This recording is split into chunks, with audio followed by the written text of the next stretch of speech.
He wouldn't be a very good chess player, Joe, I don't reckon, because he doesn't use all the pieces on the board. He just uses one piece. It's him. He's the man every time the ball comes to Joe. Can I have a shot? Is the first thought, and I reckon his touches today, and this happens every week with Joe Daniher. This is first quarter of the game, minute and a half in. Get yourself off to a great start. The amount of times I've seen Charlie Cameron burnt by Joe Daniher with that sort of kick, and look at Charlie, he knows. So does this hurt you? Well, it does hurt you because it creates a model that says, all right, each to their own. We're not going to have that old Geelong model of the unselfish score assist brand, so we get it to one another. Charlie could have easily just popped that over the top to Joe, but I reckon he's thought, you know what, this never comes the other way. I've got better options, or I can exercise another option. If they were selfless, the Brisbane Lions, they win that game. But they got one bloke in the forward line that's a constant thorn in their side in close moments or big moments like this. And I got no doubt it's a conversation for Chris Fagan to have, because that's a game that slipped through their fingers because one bloke wanted to be the man to the exception and the exclusion of everyone else. Lachie, I'm not trying to hijack you at all, and I'm not wanting you to kick the crap out of David King either. But David King said this week that Joe Daniher played selfish football. When you have outside people heavily criticising the club and or individuals in the club, is it totally ignored, or is that a bit of, hang on, there might be a bit of reality, not so much about Daniher, for example, but some of the criticisms directed at the players and the club, does some of that stick because it's real? No, I don't think it's real. Some of it, you can take bits and pieces from any game and make a case for whatever you want. Like, there'll be moments in the game where I was lazy on defence that hasn't been picked up in the media, but you'd be able to grab snippets of it and show it and say that I let the team down in that instance or a few instances throughout the game. And I think with Joe, sometimes he can kick the miraculous goal, and we love that about him, and he's such an energy and spirit lifter for our team, and we back him in. And I didn't actually know that Kingy had said anything until I went to the club today and heard something, and I saw the piece of vision, and I actually think in that kick, I haven't asked Joe, and Joe doesn't watch any media or hear anything. He listens to what the coaches and players say inside the four walls, but that bit of vision, I actually did see it. Looks like he's actually trying to pass it, so I'm not sure where he got the selfish piece from, but we know Joe's ability, and he can launch goals from 60, and I'm sure like Tex can do the same, and sometimes you miss, but we back him in 100% every time.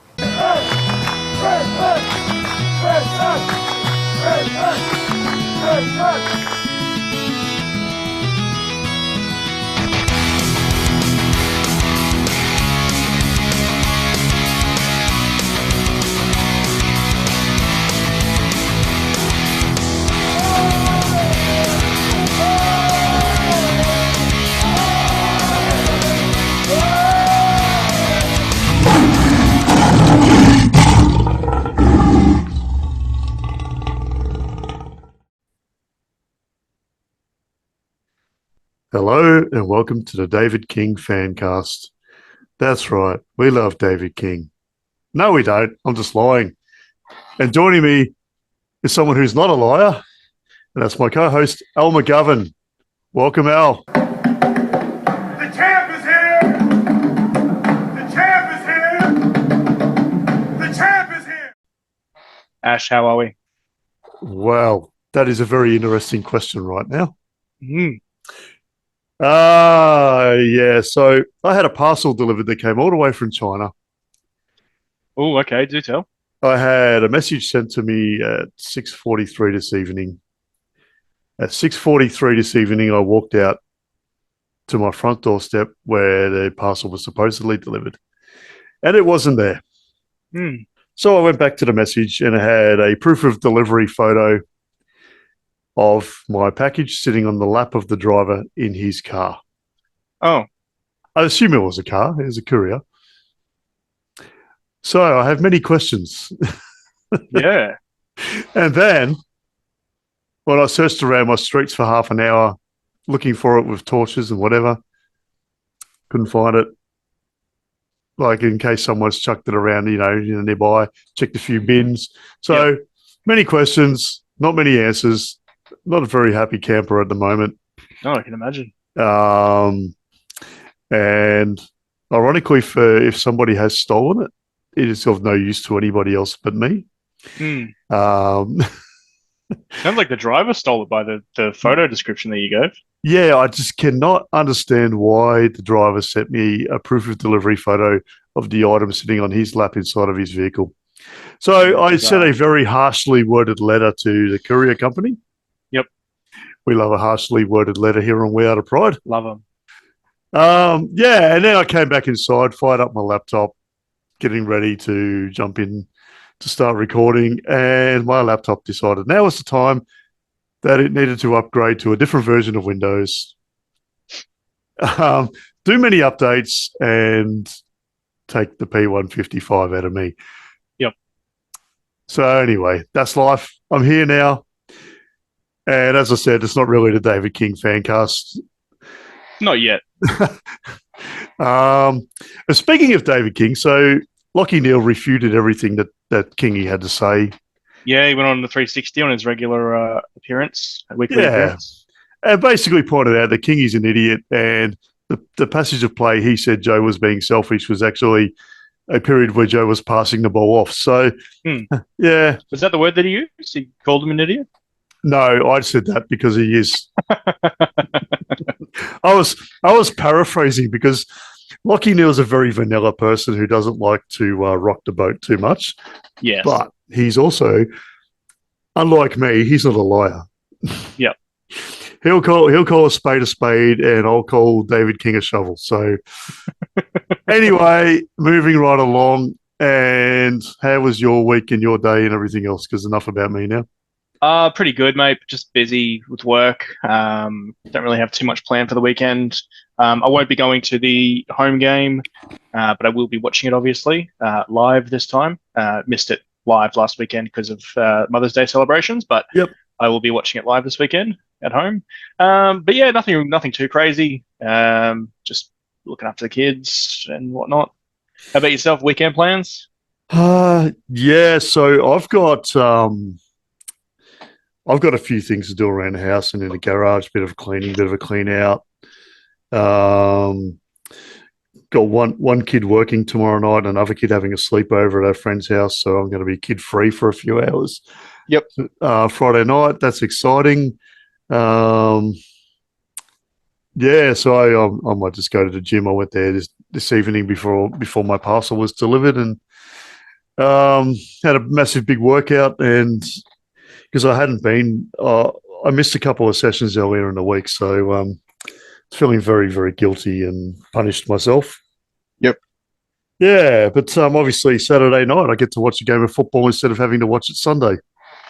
Yeah, beauty. It's been a little 2 weeks now. We've had 2 Sunday games in a row, which I'm not a huge fan of Sunday games because, well, for a couple of different reasons. I get impatient and I don't like to have to wait till the last game of the round to watch our team play. But also, I don't like the extended bench. Just come right out and just say it. Just say who's playing. Don't leave it in a 24-hour mystery cloud of, which one's going to be taken out at the last minute. You know what? Go on, kick up. Oh, it's just annoying. It's just, never liked the extended bench. I've been saying that to you for years. Yeah, get rid of it. Yeah, and I'm in that sort of mood where I'm just going to tell it like I see it. Yeah. Call me Kane for a moment here, but if you don't know who's in your team on a Thursday, then don't worry about naming a team on a Friday. Just give up. Just give up. You already know. If you're a selector or a coach or a bloody whoever it is that picks the teams at any football club, but in particular ours, because that's what we're here to talk about. Yeah. You already know pretty much on Tuesday who's in the team. So I was just about to say Tuesday they would have it figured out once they realise who's in and out for injuries for the week. So I don't understand the whole theatrics behind it's going to be a mystery. You've got to wait another 24 hours. Just garbage. And I'm not singling out our club because it's a culture. It's a cultural thing in the AFL. Exactly. Mate, the NRL names their teams on Tuesday afternoon. Yeah. You used to read it in the evening edition of the Herald Sun. Mm. People coming home from the office on a Tuesday would pick up the Herald Sun at the train station or wherever the newsstand, which they still have in Melbourne City, funnily enough. And I'm assuming Sydney City, where the NRL is way more popular. And people sit there on their train or their tram or their bus on their way home because they're not going to read the newspaper while they're driving their car. And if you live in Sydney, you're not driving a car anyway. Yeah. Because that's just crazy.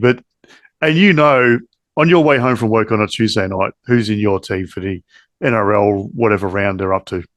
Yep. So come on, AFL, change your culture, get it right. Look after. Yeah, it's just annoying. Yeah. Like it's just a bit of extra theatrics, I think, from them. Probably just to get more clicks so that they can release another article, just to get more clicks down the line. I don't know. Yeah, that's it. And so, having said that, it's Thursday night, and we do have a team announcement. Yes, and no extended bench because it's not a Sunday game. So Yeah. we know the final team, except for we don't know who's going to be the sub at this stage. Having said that, though, we will have a Sunday game the following week, but it's 1:10 in the afternoon, I think it is. So I'm not too fussed about that. Yeah. And just before we get into the team, so for the listeners, if any of you listeners think I'm an all right guy, I'm going to be in Brisbane town on the 7th of July for our home game against the Adelaide Crows. Now, I have not been to a game live with the Adelaide Crows since 1998. Jeez Louise. Yeah, because obviously we play them in Adelaide or in Brisbane. We don't play them in Victoria where I live. Yep. So I'm quite excited by this prospect. I'm very excited about going to the Gabba as well. Yeah, well, you picked a good one. Obviously, we had the stalemate last weekend, so who knows what the next one will be. Yeah, so basically they've just they've called an armistice at the moment, and they're basically just got a demarcation line halfway between Brisbane and Adelaide, and sometime in early July the Crows will cross it, and then they'll get their asses whipped. Well, that's the plan. Well, that's what we hope. Yeah, so I have my flights booked, I have my hotel booked, and that's about it so far. That's all you really need, mate. Yeah, I'll probably need some tickets for the game at some point. So Brisbane That Lions would be handy, but I don't think it's going to sell out. Yeah, well, Brisbane Lions ticketing membership people, if you're listening, some really nice tickets somewhere good for Al and myself and our families and friends. So it would be lovely. Of course, that would be fantastic. We will love Wishful you. thinking again. Hey, we will love you long time. All right, so to the team. We have one change as predicted by pretty much everybody except for David King. Yep. Joe Danaher out this week. Yeah. Oh, I'm totally surprised. I mean, the guy's kicked over 170 goals in about 60-something games. Didn't get dropped. I mean, why not? He's just too selfish, you know. Yeah, I mean... Too selfish to be dropped as well. Come on, a guy whose job is to kick goals should be dropped because he tried to kick a goal. Yeah, exactly. So anyway, all jokes aside, and I wasn't joking, David, Jackson Pryor has been omitted as predicted by most. Yeah. And look, I don't think he did anything wrong, but he probably didn't do enough to keep his place in the team. Definitely wasn't his best game. No. But he's also, probably needed a little bit of time to get up and running because that was his first game for the season. Yeah, and that's the thing. Like guys like Pryor and Sharpie and those sort of fringe guys quite often don't get a decent run at it. Yeah. So I'm happy that Sharpie's now getting a run at it. Cobra Kai Loman and as Dwayne likes to call him, and Shadow Brain and Bruce Revel as well, getting a decent run. And, look, Bruce Revel could potentially be a sub this week. I feel he hasn't played any more than 60% game time in his 2 games. Yeah, fitness seems to be a bit of an issue with him. Yeah. I think sub could be a good spot, if he comes on for half a game or whatever they decide to do. Yeah, he could be a good impact player. Yeah, no, definitely. I think it's a good option, but my heart tells me that they'll probably just keep Brain as the sub, which I wouldn't want. Like, I think Revel would be the better option as the sub. Yeah. But I think they'll keep it the same as last week. Yeah. I mean, they could make Joe Danaher a sub because he needs to learn how to not be selfish, according to David King. Yeah, and he'd be a great bring in for if we lost a small defender or something like that. Yeah, and look, I don't want to keep harping on. I'm trying to let that one go through to the keeper, if you don't mind. Look, I'm not going to harp too much more on David King right now, but I'm going to bring something up during Media Watch. But anyway, so for the Tigers, they have out Tons of changes. Sam Banks, who I've never heard of, is injured. Yep. Morris Rioli, who is injured, and I'm pretty sad about that. I love Morris. I love his entire family. Jack Graham, premiership player, is injured. Mm-hmm. And Seth Campbell, who I also have never heard of, is injured. And that's not a slight on those guys I've never heard of. No. Richmond have been absolutely crucified by injuries. And as we can see, there's 4 more this week. Yeah, 4 injured from last game is pretty rough. Yeah. They obviously have a debutant as well. Yeah, so I'm not sure who the debutant is, but I'm probably going to have a guess. Yeah. But firstly, so our ends, they have Camden McIntosh, who is one of the most underrated players on their list, in my opinion. Yeah, that's a good end for them. Yeah, he's a really good role player. There was a time when he was a bit younger that I would have loved to have had him at our club. He's one of those no frills type of guys that just goes about his business. So he's a dangerous player though. Yep. So if he's fit, he's a guy that has got a good record against us in the past. Yep. Now they have 3 more guys coming in who I must admit I don't really know much about. Steely Green. That's an interesting name. That's a great name. Yeah, it's like there's like we had what was his name? Colton Thrillhouse, whatever, from Melbourne. Yeah. Colton Thrillby or something, wasn't it? Tholstrup, was it? Tholstrup, yeah, you're right. Tholstrup, yeah. I heard the commentators pronounce it as Tolstrup though, but it is what it is. And yeah, there's a couple of other guys. We had or Shadow Brain. That's probably the greatest name I've ever heard in footy. Yeah. And yeah, so Richmond have also got Kane McAuliffe in. Mm-hmm. Yep. Now, I think he might be from down my way, but don't quote me on that. I could be completely wrong here. Yep. And I'm looking at a screenshot of the team lineup, so I can't just click on his name. And the other one is Matthew Coulthard, who again I don't know. Coulthard. Maybe? Yeah, David Coulthard, the Formula One driver. They always say Coulthard, so okay. I'm running with that. Yep. And if I'm wrong, I'm going to die on that hill. I die on a lot of hills lately. So which one of those do you think is the debutant? I know the answer to this. Which one of those? It's obviously not Camden McIntosh. Which of the other 3? I'm going to go with Steely Boy. Yep. He's the debutant playing his first game. What do we know about him, or what do you know about him? Because I know nothing. Thing. I vaguely remember him getting drafted last year because I watched the whole draft, and I just remember them basically talking about his name and how impressed they were with his name. So not a huge amount. I think he was a bit of a later pick because they've only really started to go to the ladder this year. So I believe he was like mid-30s or 40s or something like that. Yeah, and Richmond have sold the farm a bit to get a few guys in to their club, so they haven't had too many early picks. So he's 20 years old, so he's a mature age recruit, maybe. 179 centimetres, so not a big boy. So he was drafted 2022. So okay, yeah. So so he's not really a mature age recruit then. Pick 55, he was. Yeah, so he's a West Australian. Yeah, from South Fremantle, which is a breeding ground of good footballers. From Brookton, Pingelly, which I think is south of. It's in the Freo recruiting zone south of Perth. But physical small defender. They describe him as played 16 waffle games. So yeah, that's all we know about him. So bit of news on Richmond too is that Dusty Martin's manager put out a bit of a cryptic social media post. There was a picture of Dusty and then like a little caption saying he'll always be remembered as one of the greats or something like that. Oh. Which has prompted a bit of talk that in the media that with 4 games to go to reach his 300, that could be it for him once he gets there. Oh, jeez.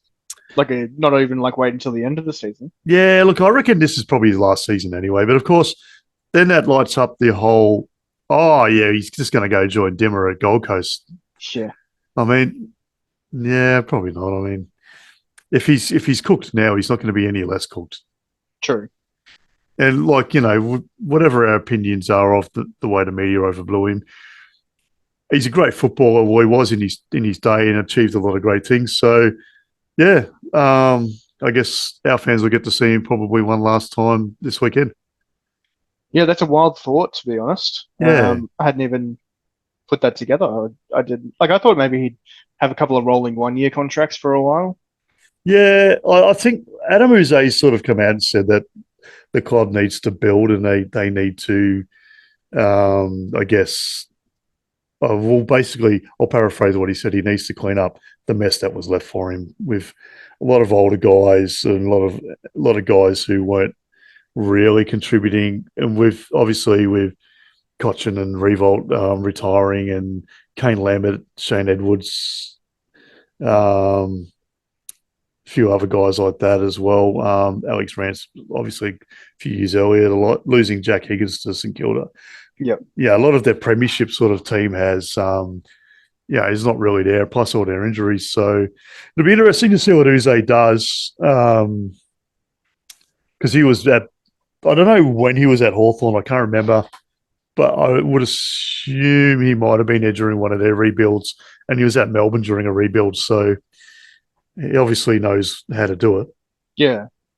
Hopefully they don't do it too quickly, because I couldn't stand the thought of their supporters who have mysteriously dropped off suddenly popping back up to say hello.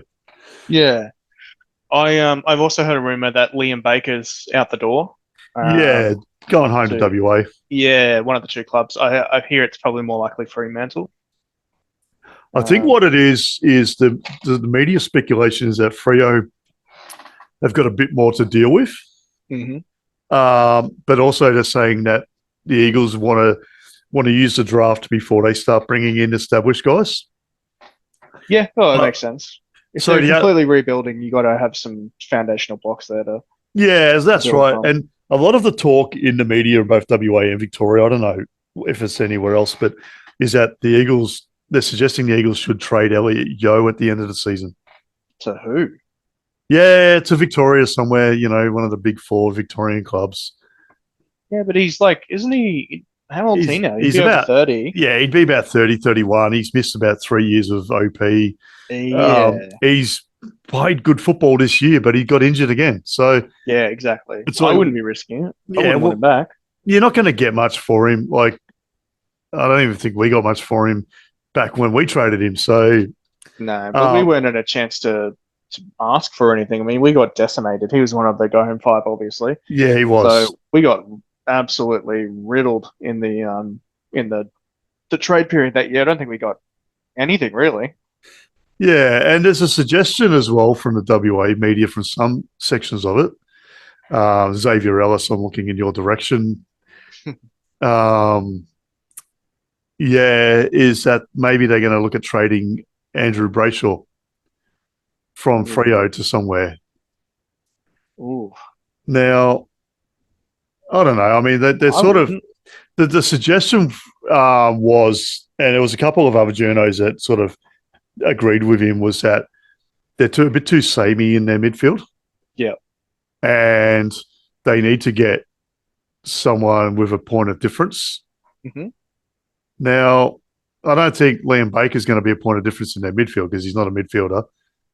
I also wouldn't trade Brayshaw for Baker. No, I think he's one of you. Good as well as, but I wouldn't want him over him.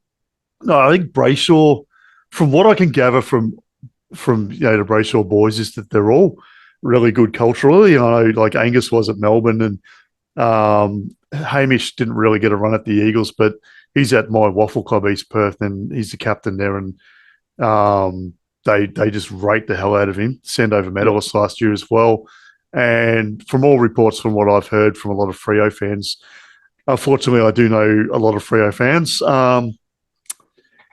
They reckon Andrew's an absolute cultural icon there as well. So I don't know where this is coming from, but I guess it doesn't really affect us at this stage unless he's coming to Brisbane, which would be handy.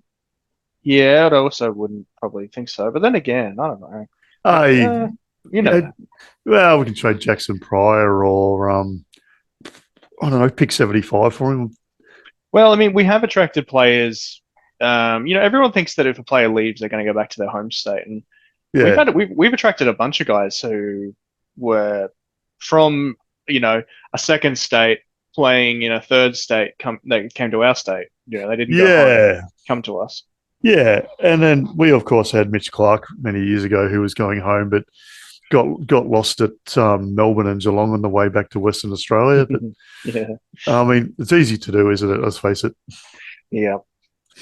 Yeah. So I guess probably not much else to say about selection, really. No, one last note of importance for that game is it's Josh Dunkley's 150th game. Yeah, so I was going to bring that up when we did our predictions later, but I'm glad you did Yeah. now because I probably would have forgotten because it was in my mental memory, not on my notes. Yep. So yeah, well done to Josh Dunkley. He would have played about 35 for us. Probably about 33 for us thereabouts. Yeah, large chunk would have been Bulldogs, but Yeah, obviously, yeah, premiership player at the Bulldogs in his first or second year. Yep. He's part of the furniture here now, though. Yeah. He's so Yeah. settled in and so at home, I would imagine. He looks like he's at home and the boys love him and he feels like he genuinely fits in and he's an important part of the team now. Yeah, so him and his partner Tipper as well have built a bit of a home up there in Brisbane, like that they call home. They don't just call it a house. Yeah. Whenever those 3 or 4 times I've listened to his podcast that he does with Adam Treloar, he speaks glowingly of living in Brisbane and the home that they've sort of built for themselves up there, and they've taken a lot of ambassadorial roles in Queensland as well. So they're a bit of a power couple, really.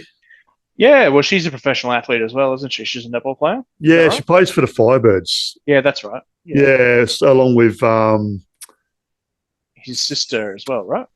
his sister plays at the Lightning, I think. Yeah. She plays somewhere in the what is it called these days in netball league? It's had a few name changes.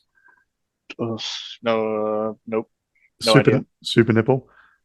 There's a few like different competitions, but Because it was called the ANZ Championship or something at one stage when there was half a dozen New Zealand teams in it. But it must be popping off in popularity though, because there's a not Fox Footy. The Fox Sports Network has their own dedicated netball channel. yeah, it does. And funnily enough, it was when they had a netball channel on Channel 7. I'm going to say back when you had to have a set top box in your TV. Of course. And that's where Luke Darcy sort of got his start commentating on the netball. Right. Okay. I didn't know that. Yeah. Well, yeah, because like where I was living at the time, I couldn't get internet at home, so I had to watch Channel 7 with a set top box. I could never stream anything or whatever. So yeah, good times. Yeah. So I guess I in the most recent episode, I did slip in our injury list.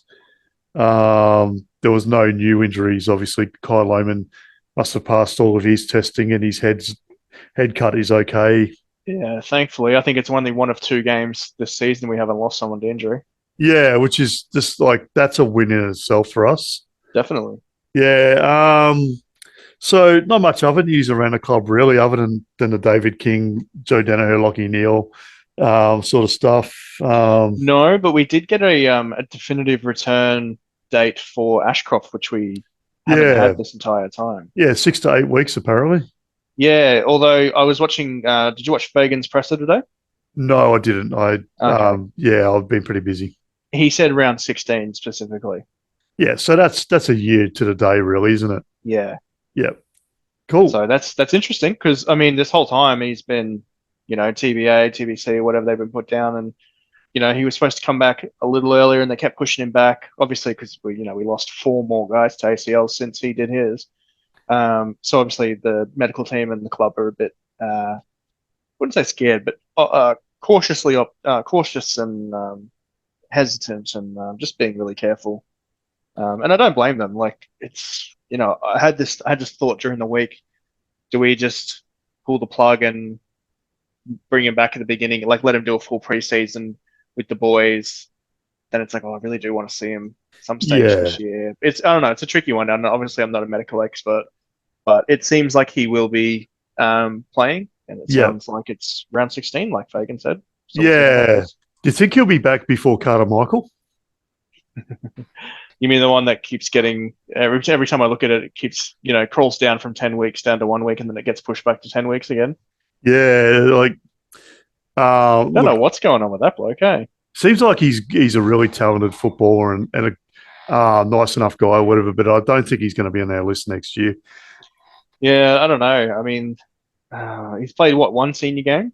Yeah, and hasn't played a lot of VFL games because he's perennially injured. So Yeah, yeah, look, it's hard luck. I think that's professional sport, isn't it? well, there's got to be turnover every year, and unfortunately, it's a minimum of about 3 guys usually. Yeah, yeah, and that's right. And when we've had to let guys go that the fans would have wanted to keep because of sentimental reasons. But yeah, unfortunately, that's the way it rolls. Yeah, and obviously we'll get into that sort of talk probably around well, I mean, it depends. Maybe September if we don't play finals, but if we do play finals, probably October. So we'll see how that goes. That's one of my favorite times of the year, to be honest. You know how I love my trade rumors and I always jump into the draft. And I mean, I'm no Alicia. Alicia is very good with her stats and she knows all that stuff. She's a bit of a statistician. She has spreadsheets and I'm not quite on that level, but I'm a bit of a nuffy for the trades. She's amazing. Like you and I sort of try and reel all this stuff off the top of our heads and send screenshots of social media posts from Coops and Sam McClure and Tom Morris and you notice how I put McClure and Tom Morris in the same sort of esteemed. Lost my train of thought. And Xavier Maguire is probably going to be in that category soon too. Oh, isn't his name Xander? Oh yeah, I knew it was an X. Yeah, somebody else got his name wrong the other day as well, and shows how big of an influence he is already. Yeah, so apparently he was at a press conference and one of the coaches, Ross Lyon, was giving him shit for wearing a suit. Because guys like Mike Whiting, who've been doing it for like a decade, they just rock up in jeans and a t-shirt. Like, Mike Whiting has rocked up in running shorts and a singlet before, straight from running a marathon. This guy's in a 3-piece suit. Yeah. I love Mike Whiting. I envy him because he's probably about my vintage. Yep. Now I punched out 19.1 Ks today across the treadmill and the bike. And pretty good, mate. That's like probably about a half a marathon. Sorry. Having a bit of a speech defect tonight. Well, every night. Let's face it. Just a bit of disclosure. I am currently in the Charlie Cameron boat of requiring some dental work due to a sporting incident. So, sometimes my words don't come out properly because I'm missing a couple of things that are meant to be inside my gums. So, oh jeez. Yeah, we'll get there. You'll get there. Yeah. So where was I before I said that? We were making fun of Eddie Maguire's son. Yeah. I was about to say. So speaking of Ross Lyon, because it was Ross Lyon who had a bit of a laugh at his expense. And Ross Lyon was my favourite footballer when I was a child. So hence why I have the number 29 on pretty much everything in my life. Yep. I listened to an interview with Lee Montagna on another podcast, the Backcheck podcast. I like Lee. Yeah, I like him even more after listening to this interview. He is a funny and genuine guy, and his Ross Lyon impersonations were so goddamn accurate and funny. It was amazing. Yeah, I was driving to work at 4:30 in the morning, listening to Lee Montagna doing a Ross Lyon impersonation, and I had to pull over. It was so good. And takes the Mickey out of Nick Revolt a bit, which I may or may not be doing later on in this episode. Oh, good. Can't wait. Yeah. So anyway, I guess we'll move on and get into media watch. Have you got anything in the media that's gotten on your goat this week? No, not really. I mean, it's kind of a continuation on from the last episode, but it was kind of just the David King stuff. That was the most egregious one that I saw, but we kind of touched on that last time as well. But yeah. So what I want to do in regards to that. Now I'm just scrolling through my phone looking for screenshots. Oh, firstly, before I go back onto David King, because I mean that's his fan cast, he can wait. Nick Dake with no without the other two letters on the end. That was a close one. So now that we're in production and editing, the referee has made a call, and that's a $10 fine for me, even though I didn't say Nick D's full surname.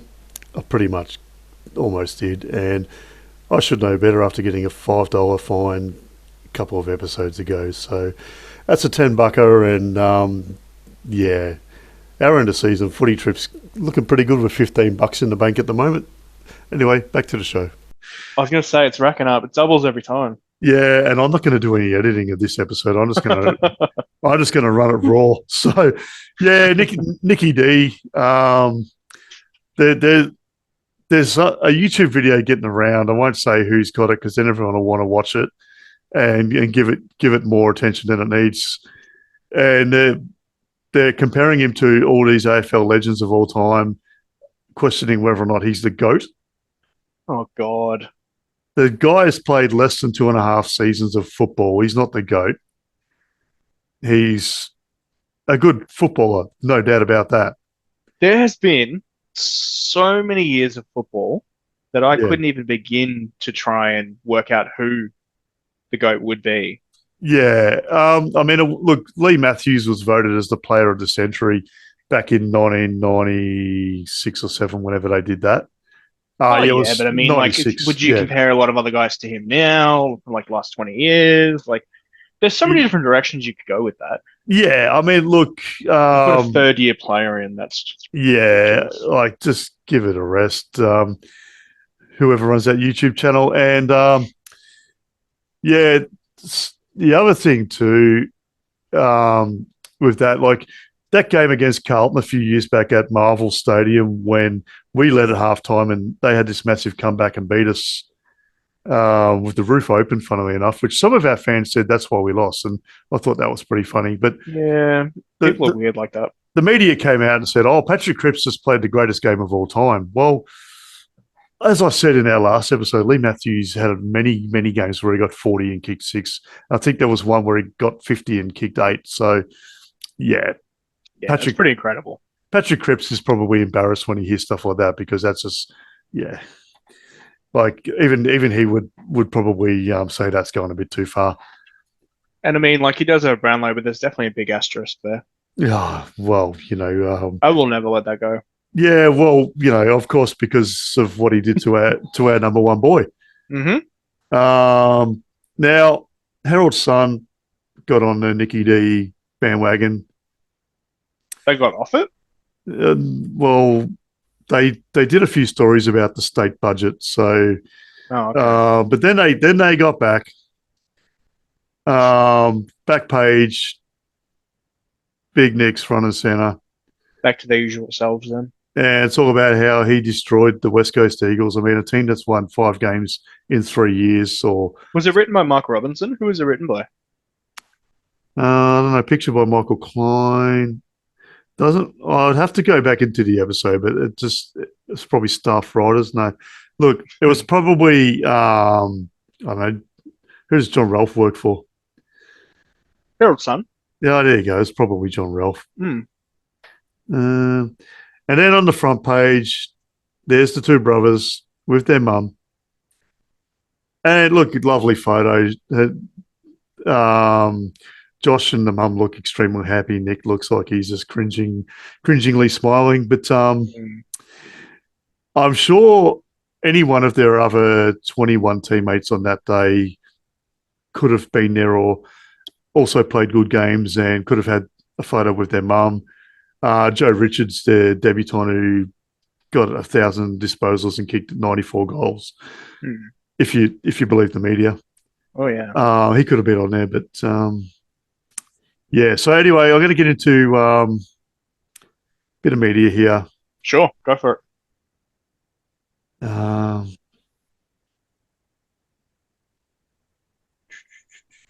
And oh no, that's another thing, David King. That's for another time.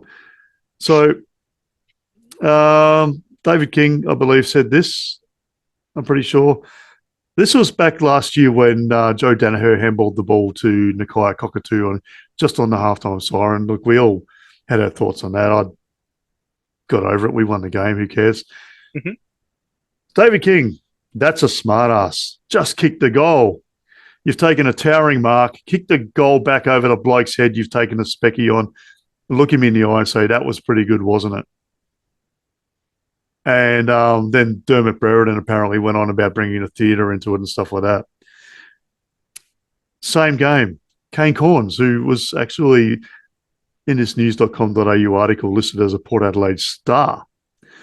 And that's another gripe I've got with the media. The word star gets thrown around a little bit too willy-nilly for my liking. Star and superstar. Yeah, and yeah.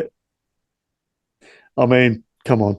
Like, you know. And gun. Gun's another one. Yes, the gun, but they used the word West Coast or the term West Coast Eagles star to describe Keegan Brooksby, who played, I think, a couple of reserves games for the Eagles a few years ago, and he's married. I don't even recognise the name. Yeah, and the only reason anyone knows who he is because he got married to Abby Holmes, and apparently they met on Tinder. Oh. I don't know if that's true. So if I'm wrong, don't at me. It could have been plenty of fish. Yeah, but like there was an article, Channel 7 commentator Abby Holmes weds West Coast Eagles star Keegan Brooksby, and I'm like, what? Never heard of him. Yeah, a bit generous with that star there. Yeah. So anyway, getting back to Kane Corns, the same incident with Joe and Nakia. He said, that's let them down in big games. They've been inaccurate in big games. You're a key forward, talking about Joe. He's played a lot of footy now. Just go back and kick the goal. So then this week passed, when Joe does attempt to kick a goal allegedly, they're telling him he should have passed it. Which one is it? Do you want him to kick the goal, or do you want him to pass it, or do you want him to pass it or kick the goal? Which one? Make up your minds. I remember that when the criticism came through from the last game. Yeah. And I was thinking about that. I was like, he said that last year about the complete opposite. Yeah. So that's when he lost all credibility to me, was when he just completely backflipped and went for the opposite position a year out for the same person. Yeah, and I've got this other David King thing here. Let me just find it again. Someone brought up some good points about him.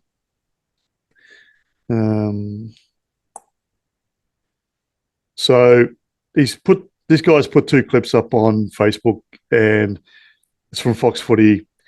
And he says the first one shows your favourite expert and mine, David King, giving his halftime summation of the Richmond versus Cats game. This is back in May 2021. Down by 9 points, King unequivocally writes the Cats off. Fast forward to full time and Cats win by a lazy 63 points. That's in the clip one. Clip two from the AFL 360 show with Jared. They were lauding and bestowing the virtues of King for his bold pre-game predictions about the Cats being able to beat Richmond. So no mention of the first clip where King's halftime take on the game could not have been any further from the final outcome, with King even ignoring Jonathan Brown's view that Geelong was still in the game at the time. And his quote at the time was, "It feels a lot more than 9 points. There's no way they can go with Richmond. They're being blown away." And they went on to win by 63 points. So well done, Kingy. You're a legend. Absolutely aged like milk. Mate, have I ever told you my least favourite smell in the world is off milk? I've changed nappies. I've mucked out stables. Yeah. I've cleaned up after dogs. I have been in a gym in the middle of summer, but I cannot handle off milk. It makes me, just the thought of it makes me vomit. You know what mine is? Mine's vinegar. Which, Oh, really? yeah, just I can't stand like vinegar at all. So like no salt vinegar chips or anything like that. But yeah, like I'm exactly the same. Like my son's still in nappies. He's finishing up toilet training now. But I've been changing nappies for close to a decade now, and it's like yeah, I've done all kinds of gross stuff, and it's all been totally fine. But yeah, vinegar makes me feel sick, and I just hate it so much. Yeah, and I grew up in the era when 95% of the population smoked, Oh, and yeah. as much as that stinks, it doesn't have a patch on off milk. Yep. And yeah, spent a lot of time around aviation fuel in my childhood, and even that doesn't stink anywhere near as much as off milk. Yep. So yeah, David King's commentary is definitely a bit like off milk. Yep. It stinks. I think milk lasted longer than that take. Yeah, you usually got about 7 days on milk, but once you've opened it in the fridge, but That's it. yeah, I give it 2 at the most. Yep. I'm revealing a little bit about myself here. I like my bread to be fresh on that day, and if it wasn't baked that morning, I won't eat it. Oh, okay. And I like my milk to be no more than 2 days old. You must make a lot of trips to the shops. I don't drink a lot of milk because I'm technically meant to be dairy intolerant. Right. I have, But like you probably have coffee pretty often though, right? yeah, so I have oat coffees. Ah. And now when you're working on the road, oat and almond coffees. You are a Geelong hipster. Oat and almond coffees are a godsend when you work on the road and there are not many toilets around. Let me give you the tip. Yeah. Yeah, look, 7-Elevens now have oat and soy milk coffees in their machines as well. Okay. I'm not much of a Yeah. coffee drinker myself. I don't really consume much milk, but my partner's a big coffee consumer, plus my kids, smash cereal and Yeah. yogurts and all that sort of stuff. So there's always a ton of milk going through my house. I have to get like 3 liters every 2 days or something crazy. Yeah, well, my kids like to make smoothies after going to the gym and after footy training, cricket training, basketball training, tiddlywinks training, Quidditch training. They play so many goddamn sports. It's amazing. And they have to use about a liter of milk every time. Well, it's funny you say that because their fruit and milk smoothies are very thick. Let me just point that out. Yeah. There's not much consistency in them for drinking. It's more a spoon job. So the milk does last a bit. I must admit, I'll give them credit for that. Has he got the consistency of Barton Millhouse's The 100% squishy. Yes. Where the straw snaps off when they try and stir. And Millhouse sucks the straw down his throat. Oh, man, what a classic. I'm going to have to watch that tonight after this. I was trying to find a clip from one of the Mighty Ducks movies for tonight's episode, and I went down a bit of a rabbit hole on that one.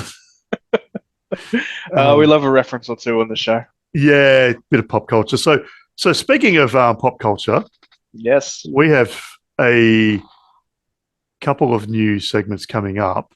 Ooh. However, we will just quickly get into the new one that we introduced last week, our top fives, and Sure. you're gonna go first. Beauty. So, What do you got for us? well, should we say that we got a bit of feedback during the week? Yeah, on we that? did. And Yeah. we decided it was probably best to have different top fives each week so that we weren't treading on the same ground, because we did get a bit of feedback, because obviously we had a couple of continued, like we had a couple of players last week that were on both lists, because we don't Yeah. communicate ahead of time what our top fives are, because obviously we're trying to get each other to guess what they are. Yep. So yeah, we decided that every week we'll do separate top fives so that we don't risk treading on the same kind of ground. So this week, mine is top 5 redheads that have played for the club. Mate, you must have taken 17 years to narrow that down to 5. We have had, in It's fact, a lot. So, good mate of ours, Aaron White, who I've known for quite a long time, and you know him as well. He's a redhead, and I was born a redhead.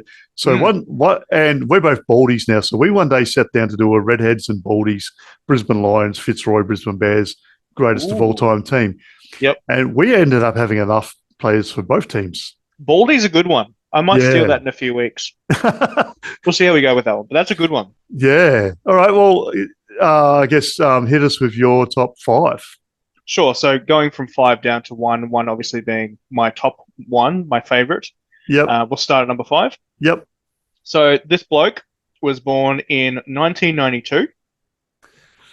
Yeah. He played for Clarence Football Club. Yeah. Growing up, and was drafted at number 32 in the 2010 draft, and kicked 132 career goals. For us? Yes. Well, across his career. Across his career, so he didn't just play for us? Didn't just play for us. Okay. Born in 1992, drafted in 2010, you say? Correct. So it's not another Tasmanian that I thought of. Ooh. Jeepers, 2010 was a year. I forgot this bloke was a Tasmanian until I had to look up some of the specific details about him. Yeah, 2010 was a bit of a blank year for me because I had a lot going on work-wise and had a baby come along and whatever. So, the draft. I think that was the year Ryan Lester was drafted, wasn't it? He's not redheaded, is he? No, and he's also from the Oakley Chargers as well. Hmm. No, you got me. Josh Green. Josh Green, of course. Mosquito Fleet, who went to Essendon. Yeah, I should have known he's a Tasmanian. Yep. Didn't play for Essendon for too long, I don't think. No, he did have this one of their Dreamtime games. He kicked this amazing goal on the run where he just burnt the grass with his leg speed. But yeah, I saw him play in a VFL final. Ironically, I was against Richmond, and ironically played against Mabby Ochol on the opposition, and yeah, One of my favourite last memories of him just before he left the AFL was he got, I think it was fined, or maybe even it must have been a fine for flopping for a free kick. Yeah, that's a bit of an Essendon thing to do, isn't it? Yeah, it was. I remember there was a bit of talk about it, and there was around that period of time there was a few players doing it, and it was one of the hot. You remember how the umpiring goes in cycles of things that the umpires focus on? Yeah. That was the one at the time where they were focused on flopping for free kicks, and he was one of the big ones that got in trouble. Yeah. Oh, well. I mean, look, he wasn't a great player, but he did his job as a small forward. Well, we had a nice little, what was referred to as the Mosquito Fleet, obviously. Yeah. With him, Dane Zorko, and Louis Taylor. Yeah. They were one of the most exciting parts of the team during that period of time, really. Yeah, yeah. And obviously the club rated him enough to give him the number 6 as well. Mm-hmm.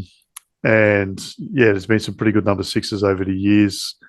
That there has. Yeah, and the guy who's got it now is pretty handy and useful. That's true. Yeah, he's not too bad.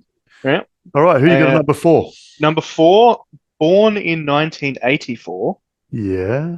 Played for the Southport Football Club. Yeah, so he's a Queenslander. Or is he?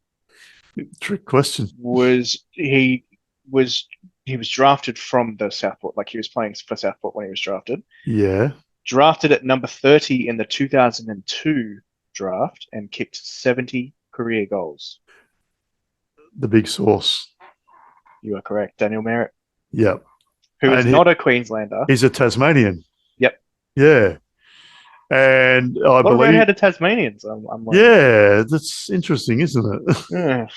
I believe he may or may not be related to Ricky Ponting as well. Gosh. I remember when he was drafted, there was mention of something like that, but look, it could have been another guy. It's so long ago. Yeah, it could have been. I mean, yeah, geez. All right, number 3 is born in 1975. Grew up playing for the Southern Stingrays.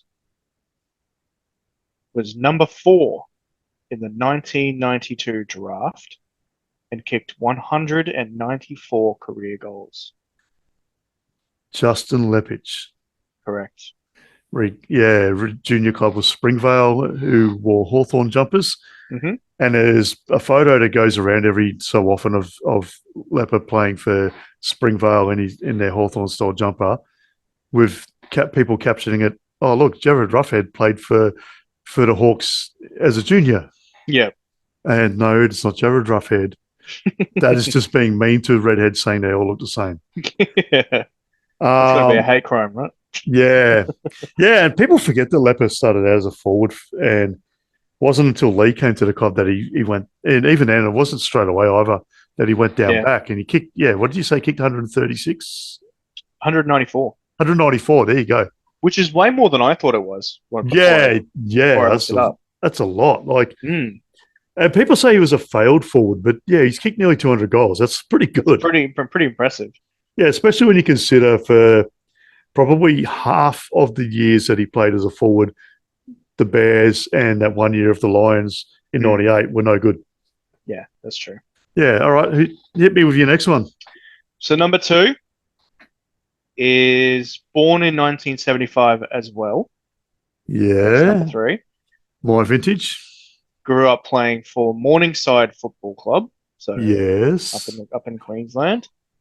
Debuted in 1992 against Fitzroy. Kicked 245 career goals. Brownlow medal, 3 premierships as a captain. He's got a good resume, that's for sure. And if I look over my right shoulder, I have a framed thing of him that's been signed. Mm-hmm. And on the plaque, it says he was recruited from Mornington Football Club because somebody made a mistake. Yeah, not quite the same on that one. Yeah, close, but no cigar. But because of that mistake, I was able to buy that for $5. Rip a discount. Yeah, love it. Yeah, so we are talking about Michael Voss, by the way, of listeners. Course. Yes. The one and the only Michael Voss. Yes. Yes. And one more. Well, actually, I've got an honourable mention that I'll get to after my number 1. Yeah. So this guy was born in 1977. Yeah. And grew up playing for the Maine Australian Football Club, MAYNE. Yeah. Drafted in 1994. Great year, by the way.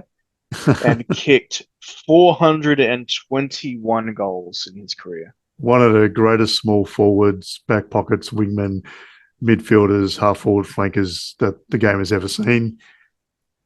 Born in Victoria. Mm-hmm.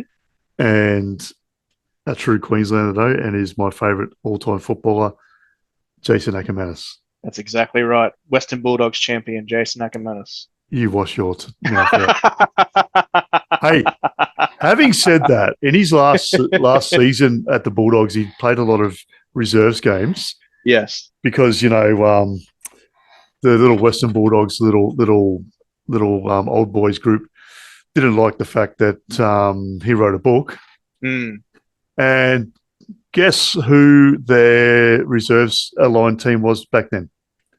Oh, it's Footscray, wasn't it? No, they did not have a Footscray reserves team back then. It was the mighty Williamstown Seagulls. Oh, of course. So, yes, my favourite all-time Australian rules footballer has played for my AFL club and my VFL club. Wow. Yep. Well, there you go. I genuinely did not know that about Williamstown.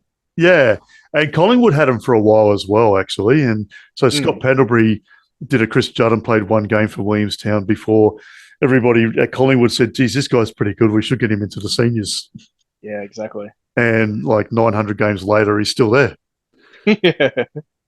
So I've got an honourable mention, kind of a bonus round or, something like that. Yep. So this bloke was born in 1991. Yeah, so it has him about 33 years old. Yep. Yep. Grew up playing for Glenorchy Football Club. which is the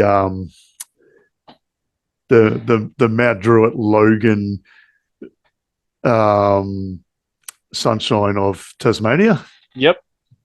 He was drafted at number 47 in the 2009 draft Yep, and kicked 6 career goals. 6 career goals. Who am I? Yeah, that's not the guy I thought it was going to be. Ooh, He's not still playing in the league. He's retired. okay.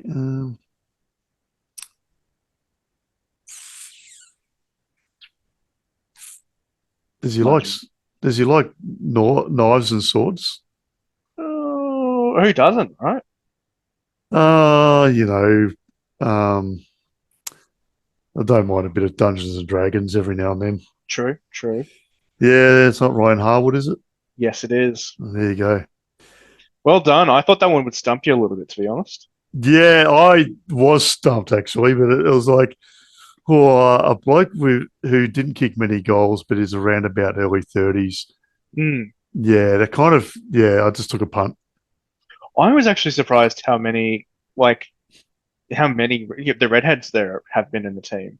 Oh, Like, obviously it's top 5, so I had to list my favorites. There was going to be a lot of, high-end premiership redheads in there, obviously. yeah, Like, how could I not have Ackermanis, Slepich, and Voss in there?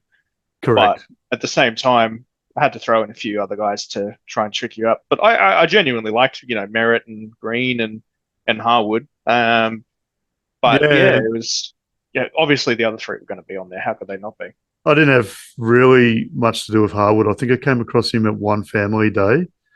But Sauce, oh man, he is the man. He like I still remember my daughter going up to him at an AFLW game when he was an assistant coach. She's run up and wrapped her arms around his leg and gone, "Hey, Big Sauce, I've got your footy card at home." And he's just looked down at her. He's gone, "I've got your footy card too." I got a little fun fact about Daniel Merritt, actually. Yeah. So while I was looking up his stats, so obviously he was an assistant coach for the women's Lions team for a while. So he actually had to take the reins for one of their games to be the senior coach for one AFLW game. Yeah. Something happened with Craig. He had one of them. Had a really strange, rare illness for a short period. Yeah, so Merritt took over the reins as the senior coach for just one single game. So he has a bunch of stats as a coach for the AFLW league. Yeah. And he got a draw in his own one and only senior coaching gig. There you go. They didn't win, they didn't lose, he got a draw. So I thought that was really amusing because he was only coached once and he got a draw. That would have been a weird feeling for him. Hey, at least he didn't do a Brendan Bolton, who I think he coached 5 games when Alistair Clarkson was injured, or I think he hurt his back or something, or he had some spinal disease or something, and Brendan Bolton took over, won every single game, and Carlton were like, "Hey, we need a new coach. This guy's good." Oh, yeah. Panned out well for him, didn't it? Yeah, just another one of Carlton's churning recycling machine. Yeah. Meat grinder. Yeah. All right. Well, I just give an honourable mention to a redheaded, one of the ripper blokes that's ever played for our footy club. Wasn't the most talented, but gave his heart and soul every game, and really good with the fans and everyone's kids, and just a genuine stand-up guy. Nick Robertson. Yep. Yes, one of the many redheads to play for our football club who had a bit of mongrel in him.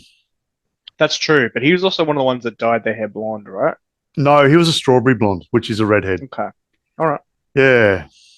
Yeah, I thought he was one of the ones that dyed it, bleached it to try and convince people he wasn't a redhead. No, so yeah, like having been a strawberry blonde as a child myself, obviously I attached myself to Nick Robertson very early on in the piece, even though he was from West Perth, who were the enemy of my waffle club. But yeah, you can't pick and choose where you recruit guys from. Well, you can, but we can't. We, the fans, can't. That is correct. All right, so my top 5 this week is celebrity Lions fans. Okay. Now, some of these could be a bit dubious because I did get some of them from Big Footy, which is the most accurate source of information in the football world, let's face it. So you messaged Sam McClure directly, is what you're saying? Yeah. Yeah, I just went straight to the admin page on Big Footy and I was like, oh, Big Sam, the scoop. That must be him. He'll know. But look, I'm pretty sure most of these are accurate. Now, I'm going to give a few honourable mentions. Sure. But for my top 5, I've ranked them in the order of their Instagram followers, the amount of Instagram followers they've got. Right. So number 1 is the highest profile. Yeah, correct. Yeah. And number 1 might surprise you on the amount of followers they've got. But so honourable mentions, apparently Bindi and Bob Irwin are both Lions fans. I can't confirm or deny that. Okay. So they're just an honourable mention. Another honourable mention is Olympic swimmer who I believe won a relay gold medal, 6.1 thousand Instagram followers, Melanie Schlanger, who's now Melanie Wright after getting married. Mhm. Another one with 39.2 thousand Instagram followers, and I thought this guy would have had a fair few more, is Bernard Fanning from Powderfinger. Oh, okay. Yep. Who they used to record in or rehearse down in Vulture Street, which I believe is somewhere near the Gabba. Yeah, it's one of the streets that is on the Gabba. Yeah, and Powderfinger had an album called Vulture Street, which is a banger. Yeah. Love Powderfinger. I've got my daughter into Powderfinger recently, so big win there. Yeah, well, the last time I went to Brisbane, I had, have you ever flown? Yeah. Yeah, so you know how they used to give you those headphones you'd plug in and just listen to their radio stations that they had on the airline? Well, yeah, I had it on, they had Double J, which is not Triple J. It was just a little bit better. Yeah. But the song My Happiness was out at the time, and actually, no, it had been out for quite a while, but Double J were playing the living hell out of it. So I heard that many, many times. And Bernard Fanning as well is also a massive overall sports fan, huge cricket fan, and has done a bit of cricket commentary with the ABC radio and I believe Triple M. Okay. Yeah, so there's a bit of a fun fact. And put a pin in the that little cricket mention there. Oh, okay. Now, one more honourable mention with 54.1 thousand Instagram followers. And I reckon every Queenslander will know who this bloke is Delhi Sailor. Wendell Sailor. Delhi Sailor? Yeah, everyone calls him Delhi. Right. I know who Wendell Sailor is. I've never heard Delhi before. Yeah, Delhi's his nickname. Yeah, right. Okay. Yeah. Played for the Broncos and I think he played for the Reds in the Super Rugby as well, which is the other code. Yeah, and big Wallabies. I remember him from Wallabies stuff probably the most. Yeah, and absolute cracker of a bloke. I've been to a sporty when he was one of the guys there. Yep. And I shouldn't really be telling this story on a family-friendly podcast, but he told a story of when he was playing for the Wallabies alongside George Gregan. And I think most people know who George Gregan is, former Wallabies captain. And according to Big Delhi, Big Georgie could stand over a beer glass and touch the bottom. I won't say any more about that. Oh, jeez. Ash. The hate mail's going to come in now. Hey, he could have dipped his toe in the beer. Could have very narrow feet. Anyway, I'm digging a hole. And I thought this was a family-friendly podcast. What have you done? Yeah, I know. Hey, anyway, so one more honourable mention, and this bloke grew up as a Bears and Lions supporter. Doesn't really matter how many Instagram followers he's got, but it's a lot. But then he got drafted by another football club, and now he supports them, and that's Nick Revolt. Oh, okay. I thought you were going to go with Sam Walsh then for a second. No, Sam Walsh, yeah, he was a big Lions fan as well. So now into my top 5. Okay. At number 5, 116,000 Instagram followers. Has many more on X, formerly Twitter, I believe. Mm-hmm. Most people do, yeah. I can't tell you his occupation because that'll be a dead giveaway. But he does have a bit of pop culture references involving sausages in bread and a bottle of sauce.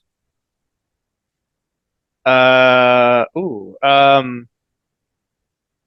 Oh, it's a politician, isn't it? Yeah. Oh. f- Oh. And depending on which side you vote, left or right, some people say he's the Oh, best. it's Kevin '07, Yeah, Kevin 07. mate. K Rudd. That's right. All right. At number 4, this is a bloke that I never knew was even a AFL fan, but apparently he's a massive Lions fan. Okay, yeah. 277,000 Instagram followers. He is on TV, and he was, I'm going to say, very good friends with former Australian cricket captain Michael Clarke. Maybe not so much now. Yeah. Very funny man, allegedly. I don't watch the show that he's on, but I've heard. He's still on TV? I believe so. Okay. I'll give you That's broad. another clue. Channel 9. Yeah.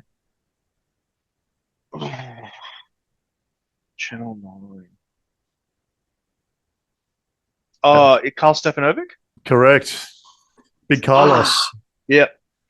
I'm Yep. surprised I got that, to be honest. Yeah. Look, Because I had to think about it, because I was like, oh, maybe it's Carl. And then I was like, oh, I don't know if he's still on, because I know he's not on the breakfast show that he's on, and he used to be like that he got really famous for. Not his I think Matt Shevington took over from him, didn't he? Yeah. Or is he on? Is he on the Channel 7 one? Took over from Koshy, maybe. Yeah, potentially. Maybe it was David Campbell, Jimmy Barnes' son, who took over from Big Carl. Hmm. I don't know. Like, I don't watch these shows, but sometimes you see people talking about stuff on social media, expecting that everyone knows what they're talking about, and you see names get mentioned.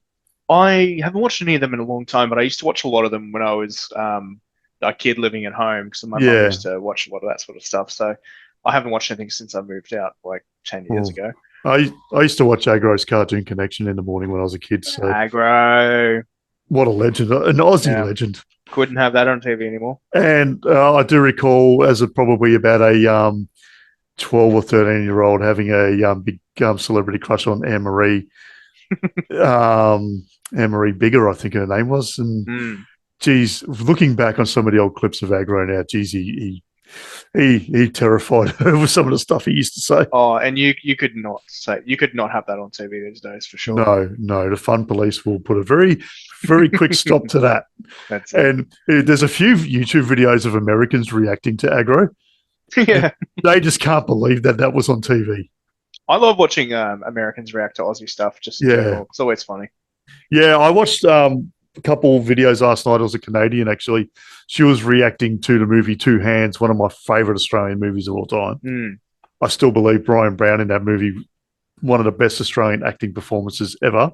And she did a reaction to that, and then a reaction to the movie Chopper. Oh, yeah? And yeah, I'm going to go back and watch both those movies now, because they're great movies. Gotta love Eric Banner. Yeah. Who's famously won't be on this list because he's a St Kilda fan. Correct. And there is actually a YouTube video where this American is like, Eric Banner's Australian football team is like, I think he says the Cincinnati Bengals or the Cleveland Browns or something like that. So, I see that come up in my feed. I haven't watched it. All right, moving right along, because, time is money. Well, not for us. But, number 3, this is a bloke who is a very recently seen around the club and amongst the players type guy. He has 435,000 Instagram followers, and he would be very well associated with the number 6. He's a sports person. And there's a bit of a theme here with some of the other things I've mentioned. Marnus Labuschagne? No. I do not know if Marnus is an AFL fan. Well, I just saw that he was doing a bunch of Gatorade promotion, cross-promotion with a bunch of the Lions players, so I thought that's maybe where you were going with it. Yeah. Did anybody say KFC? Yeah.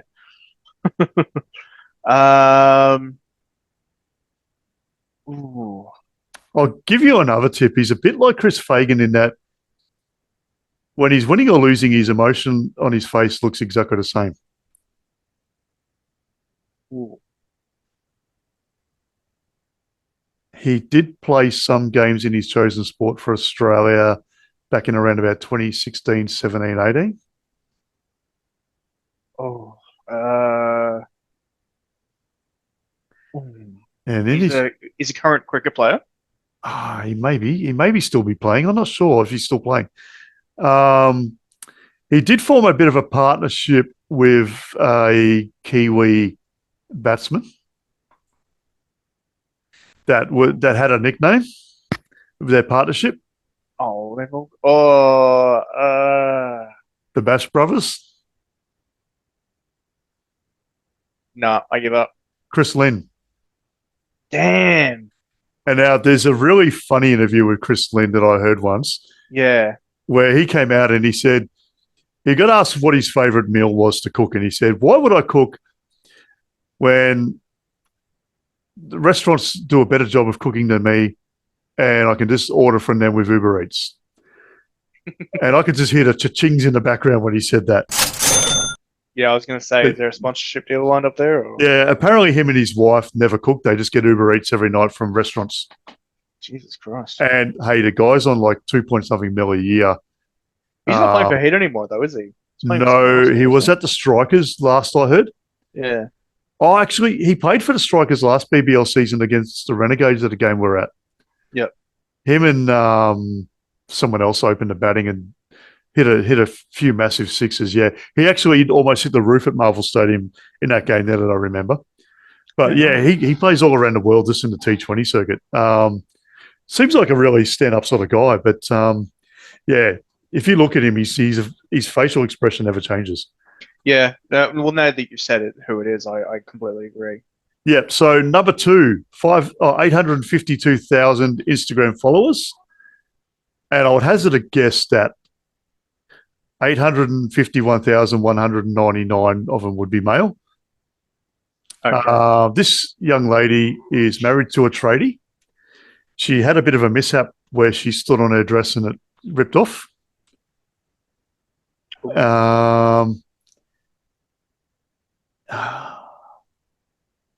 She was also on one of those reality shows, and I don't know which one because I don't watch them. There's so many of them. But she was like, it was either Dancing with the Stars or that one where they got celebrities on to sing songs. I was going to say Dancing with the Stars because that's the only one I've probably ever watched once or twice.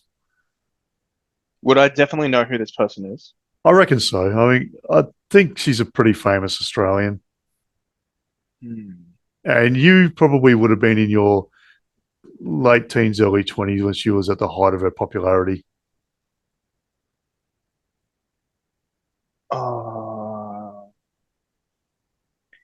Is she famously a Queenslander, or is it like a case of like she's famous being Australian, but then it's like, she's a Queenslander? I don't even know if she's a Queenslander, to be honest. Yeah, okay. I just know that she's famous and has many, many, many, many male fans around the world. Lara Bingle? No, not Lara Bingle. Where the bloody hell is Lara Bingle these days?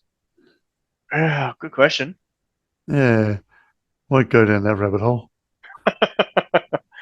No, I give up. Jennifer Hawkins. Ooh, yeah, okay. I did have a big thing for Jennifer Hawkins. Yeah, Ooh, Lions fan. Who didn't? Yeah, apparently she's a massive Lions fan. How did you find all these celebrities? Like which club they followed? How did you even track that? I did a bit of research across the internet. Okay, yeah, and yeah, I got a couple of them from Big Footy, only like one or two. Yeah. And then just searching through I went through a lot of social media pages of famous Queensland people, to be honest.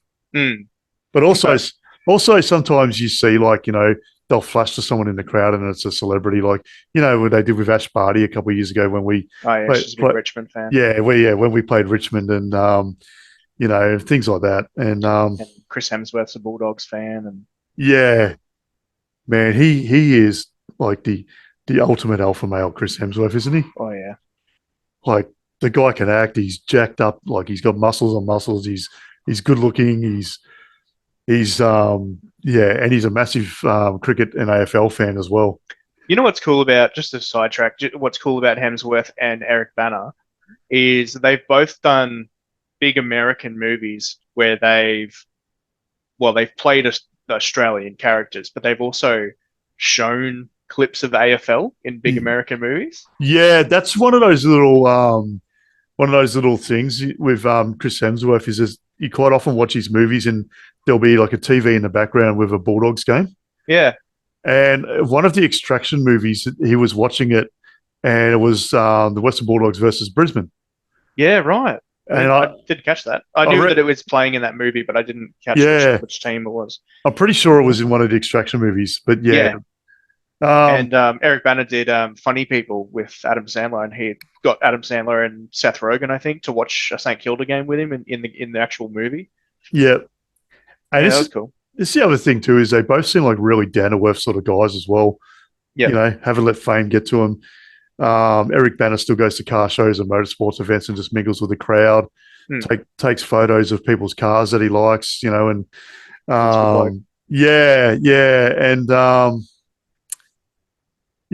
so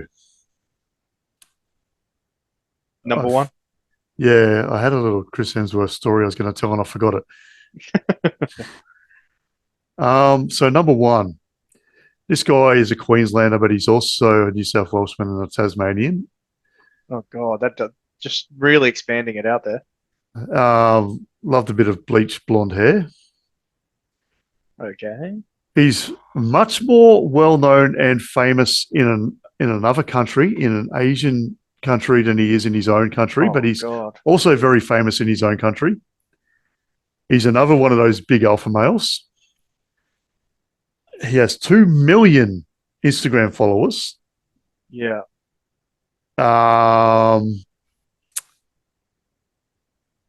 And he's a guy who got in trouble for not doing his homework once.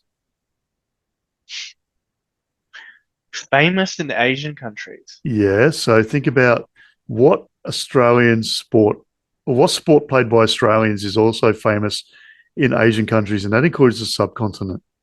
I was going to say, are you talking about like Southeast Asian? Are you talking like Japanese? Like you talking the Asian subcontinent? So like including India. Yeah, in that vicinity. Yeah, he's very famous there. Big alpha male. Big jacked looking bloke. Is it an actor or is it a? No, he's a sportsman. Yeah, cool. Yep. And there's a bit of a recurring theme with some of the sports people that have been picked in this top 5. So that might, if you remember which sport has had a few mentions. Yeah, no, it's cricket. Yeah. But I'm just trying to think. So he played he's from Queensland, but probably from your neck of the woods where you live, actually. Okay. Also played for New South Wales and Tasmania. Has played for pretty much every IPL club and coached a couple from what I gather. Oh, okay. Oh, and it's the most famous one of all of them by amount of followers. Yeah, by the amount of Instagram followers. And I would hazard a guess that 1.5 million of them would be Indians and Pakistanis because they love cricket. Yeah, of course. And he's a cricketer who's played a lot of cricket in India. But he's an Australian. Oh, God, I'm just running through Aussie cricketers in my head. He also now has his own range of cricket equipment as well, of which I'm going to be buying some for my daughter. Oh, yeah. Got his face in my head. Oh, man. He was very famous for using the review system when he was batting. Yeah, I know exactly who it is. He was captain as well, wasn't he? No. I think the majority of his career was when Michael Clark was captain and possibly the end of Ricky Ponting's sort of captaincy as well. Mm-hmm. He opened the batting and it was also a bowler. Yeah, I'm pretty sure. Oh, fuck. Has a very Aussie sounding name as well. Oh, the listeners are probably screaming right now. No, just for sake of time, I'm gonna have to give up. But I'm pretty sure it's like in my head, like I can see his face. Yep, Shane Watson. Shane Watson. No, that wasn't who I was thinking. Who are you thinking? Well, I don't know because I've got his face in my head and I don't know his name. That's gonna Yeah. kill me now. I'm gonna have to go through like lineups of cricketers from the last 20 years to try and figure out who I was thinking of. No, I wouldn't. I don't. No, I wouldn't have got that. I don't think. um, That was a good one though. yeah, I'm just trying to think of some quickly off the top of my head. Queensland cricketers who played for Australia. Mitchell Johnson's one, but I don't know if he's a footy fan. He's got the great Mo. Yeah, I Chopper Mo. wasn't a massive fan of him when he played cricket, but since he's retired and he's come into commentary and whatever, I absolutely love him, and I love the way he tells it like it is. He doesn't, he doesn't care about the old boys club that the Australian cricket team is. Yeah, I didn't know he went into commentary. Yeah, he did, and he's even got his own podcast. Funnily enough. Oh, okay, I'll have to look into that. Yeah. Yeah. So anyway, we're probably running a little bit short on time, but we'll squeeze these last few things in. So we've sort of started recommending some other podcasts and mentioning other podcasts. Yep. Some footy ones, but I thought it'd be great if we just to give the listeners a bit of a heads up on some podcasts that we listen to. We'll pick one every week on selection night. It doesn't have to be a footy one. It can be whatever you want it to be. And I'll go first. Sure. So my one is it's definitely not a footy one, and it's probably it's I would call it a history one. So it's these two girls originally had two ladies had a podcast called All Aussie Mystery Hour where they talked about like famous Australian crimes or mysteries or unsolved crimes and that sort of thing. Yep. Then they changed it and became just an overall history thing called it The Zest is History, and they had like these what they called zesty things they talked about. Yep. And they had a bit of a hiatus for a while and came back recently with their rebadged podcast called All Aussie Hour. And it's hosted by Josephine Rosenberg-Clark and Melissa Mason, who are two journalists in like women's magazines and so forth. Okay. And yeah, they just talk about historical things that happened in Australia. Like they did one on Chopper Reed last week. Speaking of Chopper, they've done one on the Tasman Bridge collapse in Tasmania. Speaking of Glen Orkey. Yep. And they've got another couple more that have just come out in the last month or so. And yeah, they're a bit like us actually. They like to waffle on a bit about stuff that has nothing to do with the topic at hand. Yep. Takes about probably 10 minutes to get into the topic, but it's fun. they're kind of for anyone who's listening who's watched Kath and Kim, they're a bit like the Prue and True characters in the shop at Fountain Lakes. But they're good fun, and I am going to send them a clip of me giving them a bit of a pump up. So I will say that Josie Rosenberg-Clark, one of the co-hosts, is hot. Probably, I don't know what she looks like, but I reckon she's hot. Just going by the voice. This is an audio podcast, so this is no video version of the podcast. When she listens to it, she'll get the reference because it's something that she says a lot. Right. About politicians, funnily enough. So yeah, that's a good one, and it's a bit different. It's not a footy one. They did actually do. That was right. Their comeback episode was a history of Australian rules football. Yep. A lot of fun. A few inaccuracies, but they had a lot of fun. And Josie Clark, as she's probably known now, is actually a GWS diehard fan. So right. She's a genuine Aussie rules girl. So yeah. So there's a connection there. So that's I listen to them once a week in amongst all my sort of independent footy podcasts and whatnot as well. Yeah, beauty. Good So stuff. All Aussie Hour, look them up if you like to listen to talking about history. So mine is a very different one from yours. Yep. Also not footy related or sports at all. So little fun fact about me. Obviously big footy fan. It's one of my key interests in life. Another one is I like mysteries and do you know what cryptids are? Yes, I do actually. Yeah. Yeah, so I don't necessarily believe in any of them, but I love stories around them, and It's like the Mothman and so forth. yeah, and like Yeah. just unexplained creatures, and Yeah. may or may not exist, all that sort of stuff. Yeah. So there's a podcast called The Creepcast. I'm not sure if you've heard of Yes. it or not. Have you heard of it? So I listened to this other one called Stuff You Should Know, Okay. and they did a collab with the Creepcast. Sorry for another bloody interruption. It's just me again. So I got that completely wrong. It wasn't the Creepcast who did the collab with Stuff You Should Know. It was actually another one very similar called Cryptids of the Corn. So yeah, that's another $5 for me. So we're up to $20 in the kitty now. Anyway, moving on with the show. Interesting. To talk about cryptids. So Yeah. that's where I first heard the word cryptids. Yep. Yeah, no, So- I've been big into it for a long time, but Yeah. the Creepcast mainly is. Do you know what a creepypasta is? Not specifically. You're better off explaining it to the listeners. So a creepypasta is basically an internet story, like created online on a social, like a forum or a platform. It may or may not be true. Usually something to do with horror or something creepy or Yeah. things like that. So this podcast called Creepcast is hosted by Meat Canyon and Wendigoon, who are two separate content creators that came together to do this podcast. Yep.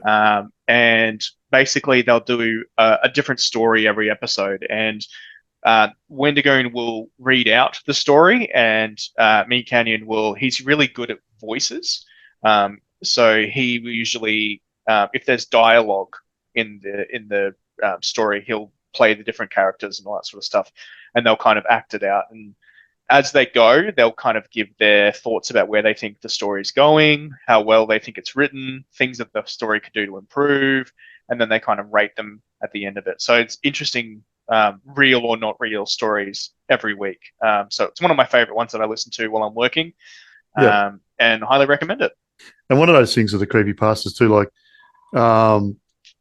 once they get around on the internet, it almost becomes a factual story. Yeah, there's that, Yeah. but then it's also, if they linger around for long enough, people kind of forget where they came from, and then it's kind of just a story that seems like it was created out of nowhere on the internet because no one can trace it back because it's been around for so long and it's been shared so many times and all that sort of stuff. So they kind of have a life of their own at that point. And those kind of things are kind of cool they pique your interest. And it's a bit like some of the Mandela effect stories that get around as well. Oh, yeah. And if I'm going to recommend a particular episode of the Creepcast, so they've only started their podcast the end of last year, so it's actually a pretty fresh podcast. Yeah. There's one that they do called The Left-Right Game, and that is a really brilliant original story that they found and that they act out and read through. Highly recommend it. It's a bit long, so if you're looking for something if that's the kind of thing you're into, and you're looking for something to put on while you're working or studying or something like that, and that's the kind of content that you're into, it's a good one to fill some time up and be an interesting story in the meantime. That sounds good because, I pretty much when I'm at work, because I'm on the road for the majority of my day, and sometimes I also have to sit and wait to get into places or to get unloaded or whatever, and I'm just sitting there doing nothing. And aside from messaging you about new segments or whatever Giving me more homework. Don't do a Shane Watson. Make sure you do your homework. I'll listen to a lot of podcasts. So but something else I love doing, and obviously you love doing as well, is watching movies. Oh yeah. So this is another thing we're introducing is we're going to do a movie of the week every week on selection night as well. Yep. Or it could be a TV show or something that you're streaming as well. Yeah, it's a piece of media content.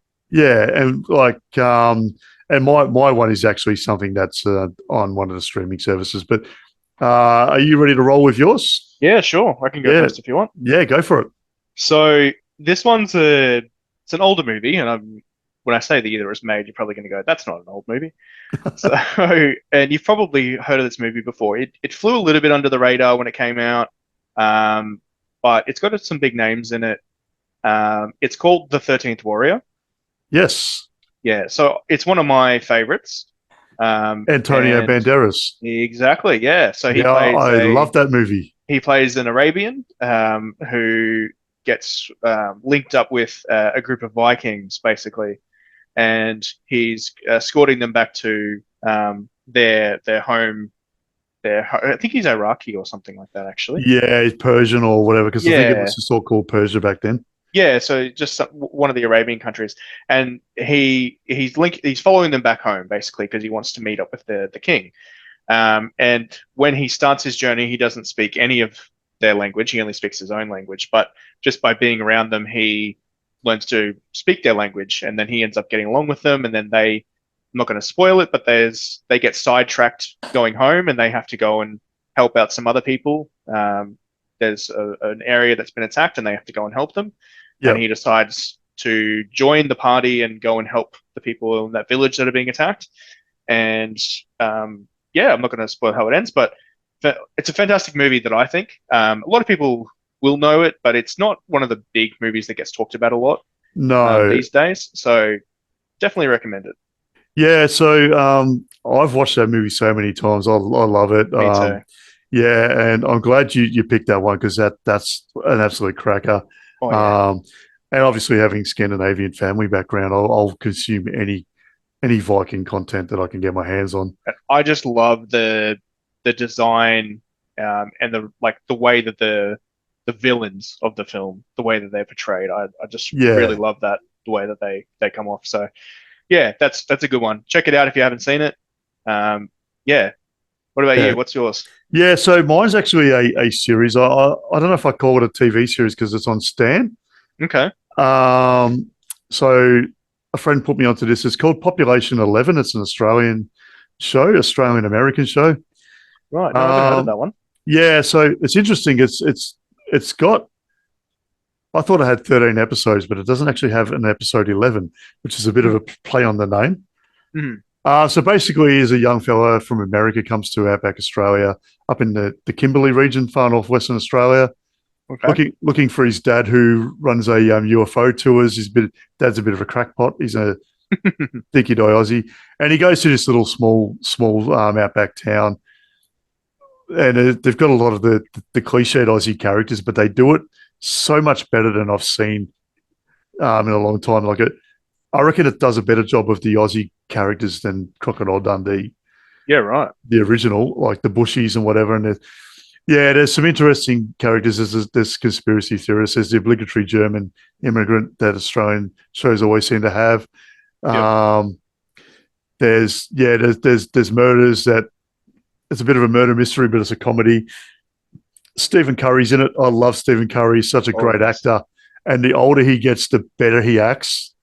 And he can play like he's not one of the main actors. He's like he has a co-starring role. The main actor is an American guy. He's a crackpot, but he really. How recently was this made? This year. Oh wow! Okay, I didn't realize that Curry was still doing stuff. Yeah, so this is really new. The show's like some corrupt police and some inept police and some. Lots of crazy theories, and there's a couple who are swingers, and did not expect them to be swingers when I first saw them. And you got the Aussie bogan with the Southern Cross tattoo who gets on the Cheech and Chongs, and you've got the guy who works as a drover, and he's the dreamboat that all the girls swoon over. He ends up. I won't give too much away, but he ends up having an interesting character arc towards the end. And if anybody has Stan streaming service, I don't. I had to use somebody else's. No, shame on me. Population 11. It's a pretty good little Aussie show with a few little twists and turns as it gets towards the end, but lots of good Aussie characters. And I think everybody who's sort of lived in anywhere in the country, Australia, particularly in the outback, like I have when I was younger, can watch this show and go, "Oh yeah, that guy. Oh yeah, I remember that character." So that's my. Well, it's not a movie, but it's my series of the week.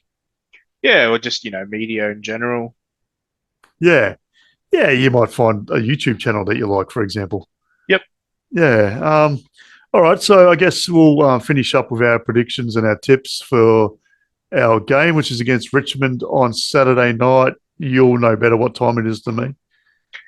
Yeah, so it actually starts at 7:30 p.m. Yeah. So So yeah. I've got a question. Queenslanders don't seem to like Saturday afternoon games. Um, Does that clash with junior footy or something? Like I've always wanted to know. no, junior footy's usually pretty early Saturday morning. Yep. I don't know what the correlation would be. It's never been an issue for me. Yeah, Um, I'm curious to know. I mean, we don't get a lot of Saturday afternoon games in Queensland anyway. yeah. I Yeah, it's Gold, usually Sunday afternoon or Friday night or something like that. Or yeah, Gold Coast get more than us, and they don't really have many either. yeah, apparently we've only got one more Friday night game for the rest of the season now. Yeah, we're not prime time anymore, mate. No, we got dropped. We're That's not. why they wait till halfway through the season to show the other half of the fixture so they can change it Yeah, based on who's because doing well and who's not. remember that year they had Carlton and Melbourne on Friday night nearly every week, and they were the bottom two teams in the comp. Was when they were Yep. they were tanking. So no, they weren't. They were allegedly tanking. Allegedly. They both got fined for bringing the game into disrepute, not for tanking, but they were tanking. Yeah. Allegedly. Yeah, yeah. So anyway, back into our game, we play Richmond. Yeah, I'm predicting a win here. I don't see any reason why we don't win. Yeah, well, I'm looking at their list right now, and half of their list I've never even heard the names of those kids before. So Yeah, and look, I'm going to say win as well, yeah, and I'm going to say 36 points win. yeah. I think that's fairly reasonable. I'm going to go a little bit bolder. I'm just going to go 44. Yep. And I think that's a pretty good win. Like I know some fans will be up in arms. Why didn't we put put the pedal to the metal, so to speak, and smash them? But we also have a pretty young team. Yeah, we're not like, if we had, we're not in a position where we have all of our best players at our disposal. So I think a comfortably good win should be in order, but I mean, we're not going to win by 100 points. Like we've got so much inexperience on our list as well. Yeah, and look, I think on the Raw deal, they predicted that either Eric Hipwood or Charlie Cameron will kick a bunch of goals. I reckon Big Joey's gonna kick minimum 5. I heard he's going to draw David King's face on the ball. Yeah, and Kick then 10. kick it 80 meters every time. Yeah. Yeah, like I don't know who Richmond have got as their key defenders these days, because I think Noah Bolter just plays wherever they can put him if he's in the team. Yeah, I don't think he is at the moment. I think he's out. But I mean, they've got Nathan Broad, who's not tall. He's a small medium, like and Vlauston, who I don't think is very tall either. Flosstone's probably about Darcy Gardner size. Yeah. So I don't think, and then they've got a bunch of young players. Maybe there's some young, underdeveloped kids. So no amongst those guys. Dylan Grimes. No, apparently not. He's on the injury list. Yeah. So So look, I think this is a big opportunity to silence a few critics. I think. Yeah. For both the team and a few of the boys. Yep. And to get some for themselves. And my prediction is Big Joey 5 minimum. Ooh, that'd be nice. Lachie Neale 40 plus. I think the team and probably a few individuals are going to get their confidence back. Yep. In this game. Yeah, and I think Hugh McCluggage has flown under the radar a little bit in the last couple of weeks. He probably hasn't had his best 2 games, and I think it's because he's still getting a lot of the ball. Yeah, but I think he's going to ramp it up a bit, and his ball usage this week is going to be unbelievable. I reckon we're going to hear Country Roads 3 times. That's my prediction. Yep, and I reckon Jared Berry is going to be in for another big one as well. I've really liked his form in recent times, and you and I have both been critics of him in the past. And Yep. Yeah, and I'm happy to have Noah Answerth back. Definitely. I've said it a million times this year. He's having career best season, and I think we look stronger down back with him there. Obviously, the two big keys have come off a couple of really good weeks as well. Yep. And yeah, Shadow Brain looks good. Yeah, I think it should be an all-around good game. Yeah. So, yeah, and like Richmond's main leading goal kicker this year has been a young fella, young New Zealander who's still learning the game. Which one's that one? Give me a second. This is going live to air, folks. Is that the Mikey T. Lafau? Yeah, geez, me being part Kiwi should be able to say this properly when I find it. McKelty? Yeah, McKelty Leffel. Yeah. Yep. So he's kicked. He's played 7 games. He's their leading goal kicker. Is he serious? I believe so. Yeah, he's played 7 games, and can't find his goals. I reckon I've gone way too far. No scoring. He's averaging 1.3 goals per game. Yeah, that's all I can get. I can't get the total goals, but yeah, I think he's kicked a goal in every game that he's played. That's pretty good for a young fella. Yeah, he's still learning the game as well. I think he was rookied as a mature age guy. So yeah, interesting. I think it'll be a good game, mate. Yeah, look, I think Richmond are going to be competitive for at least a half, which is pretty indicative of what they've been like for most of this season. They tend to either not get blown away or getting blown away late. Yep. Yeah. To be honest, I'll be happy with just a win. Yeah, that's all I. Yeah, get ourselves a second win at the Gabba, and well, we're 2 wins out of the 8 at the moment, so any kind of win would do us well at this stage. Yeah, and as we said earlier too, we've got the VFL playing at Casey Fields in Cranbourne, in southeast of, kind of part of Melbourne now, South Gippsland area of Victoria.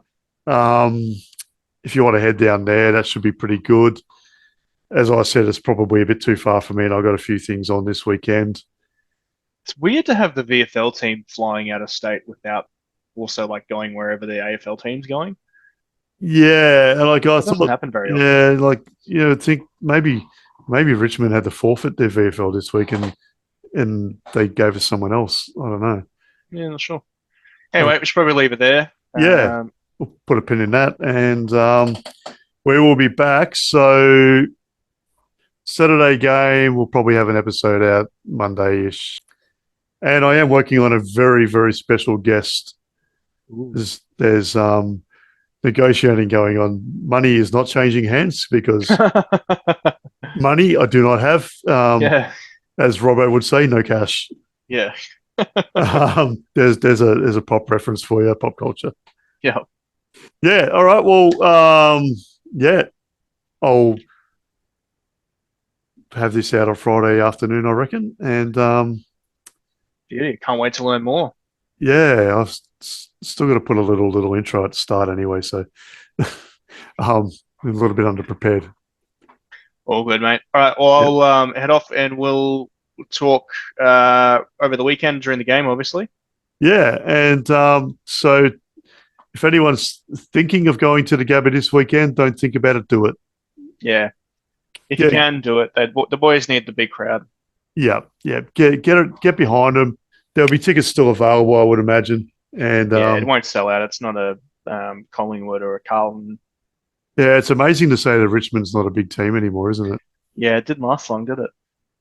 They had their 5 years of fame, and a few years ago I would have gone, oh yeah, Richmond at the Gabba. Oh gee, I don't know. Now I'm going, oh, Richmond at the Gabba. Oh, rub my hands together. It used to be like a home game for them, didn't it? Yeah, pretty much. Yeah. All right, that'll do us.